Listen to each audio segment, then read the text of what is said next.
Greetings and welcome to Sky Maiden Musings, a YouTube channel created, directed, and presented by Reverend Dikki Jo Mullen. Here are her contact information. She has two emails that you can reach her at, and a website where she has additional resources. Today's video will focus on the astrology of dreams and sleep, where Dr. Mullen will talk about messages from dreams that have been studied over the centuries. In all cultures, it's kind of a universal sort of concern, and there are even cultures where people would meet in the morning to talk about their dreams, particularly in New Zealand and Australia. She also will talk about the types of dreams in this video. Good afternoon. This is astrologer Dikki Jo Mullen in Orlando, Florida. And let's talk about the astrology of sleep and dreams. We've all wandered there, the bizarre and mysterious world of dreams, tantalizing and mystifying to people throughout thousands of years. References to messages received in dreams are found in early religious texts, as well as poems and stories. Even Shakespeare's reference, "We are such stuff as dreams are made of," and "A Midsummer Night's Dream," tell us about how dreams are vital to our physical and emotional and spiritual well-being. A dream uninterpreted is like a letter unread. Dreams are a key to inner space. The ancient Egyptians referred to dreams in hieroglyphics as well. Psychologists Sigmund Freud and Carl Jung are credited with overcoming the deceptively casual attitudes people had towards dreams at the end of the 19th and early part of the 20th century. In earlier times, shamans and mystics once would deliberately guide their dream themes in order to find answers to problems. The phrase "sleep on it" when we don't know what to do anymore. As you fall asleep at night, focusing on a question or issue, maybe not the first night, but within a few days, upon awakening, there might be an aha moment or an actual symbolic dream to interpret. A 2nd century AD writer, Artemidorus, compiled the very first dream book, and in it he wrote that dreams are infused into people for their advantage and instruction. Eastern European mysticism will refer to a doppelganger. That's a German word meaning body double, and it's the shadow self, which goes wild at night when our everyday world is asleep. The study of dreams is both practical and informative. There are different ways to divide up dreams for interpretation, but I like to make a study of 3 different categories. The first one is the cleansing dream. Suppose there's a bad day and one dreams of monsters, or that there's a storm outside, dreaming about the storm. It's sort of like the psyche is a blackboard and can be cleansed of the negativity through the cleansing dream. Then there's a preparatory dream where if you are about to move forward, you might dream of flying. The majority of dreams are these, and if you start to make a dream journal, it can be just astounding going back in a month or two to read how different events that might have unfolded, sometimes in a completely unexpected way, were foreshadowed in the symbolism of the dreams. The rarest dream of all is the literal, genuine, precognitive dream, where, say, if you dream of an airplane crashing and the next day it's exactly on the news, just as you thought it was. And for those that are able to dream a precognitive dream, that's a great gift. It's a good idea to keep track of them because they can be very, very helpful to the self and to humanity. Astrologically, the planet Neptune, which relates to the sixth sense, the world beyond this one, associated with the mysterious god of the sea, is the planet most closely related to dreams. And then second, the moon. The moon, of course, guards the night, but it relates to the inner self, the subconscious. And then the ninth house of the astrology chart relates to the higher mind, higher thought, where we go when we dream beyond this world. Thomas Edison's wonderful inventions, he claimed, all came when he visited a dream laboratory in his sleep.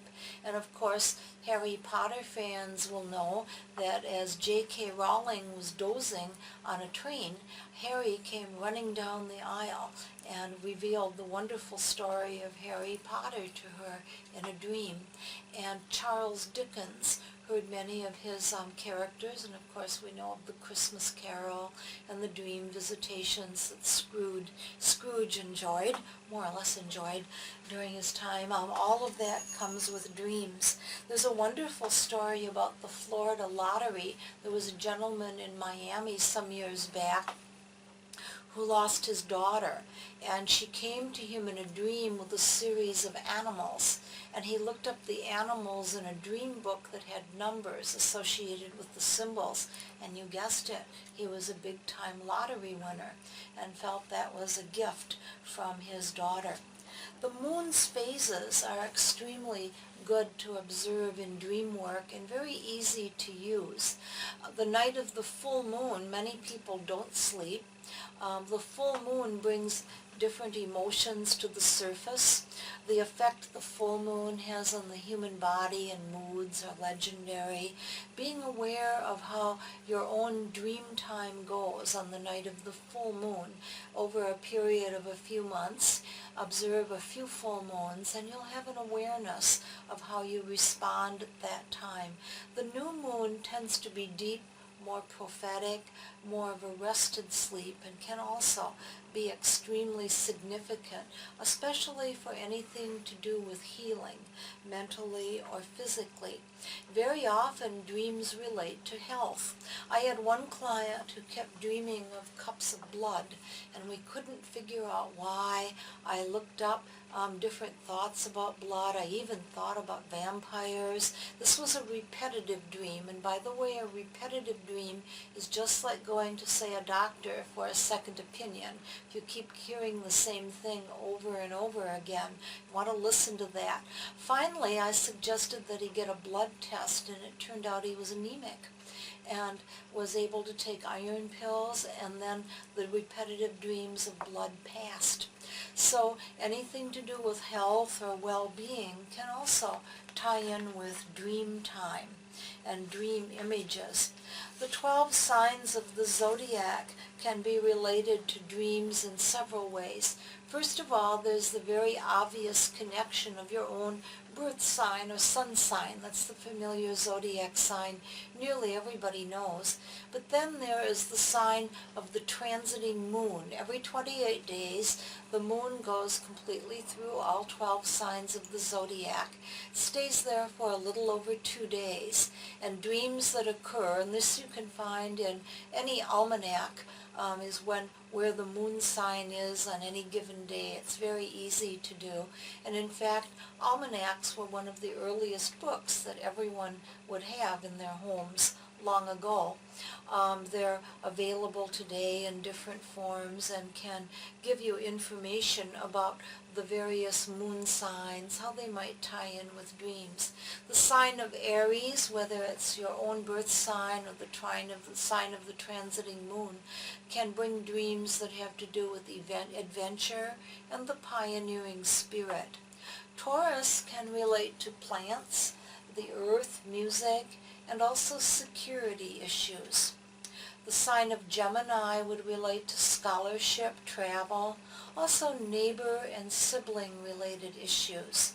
The zodiac sign of Cancer is history and heritage. Leo would have to do with appreciation, fame and fortune, also creativity. Think of the flamboyant and theatrical lion.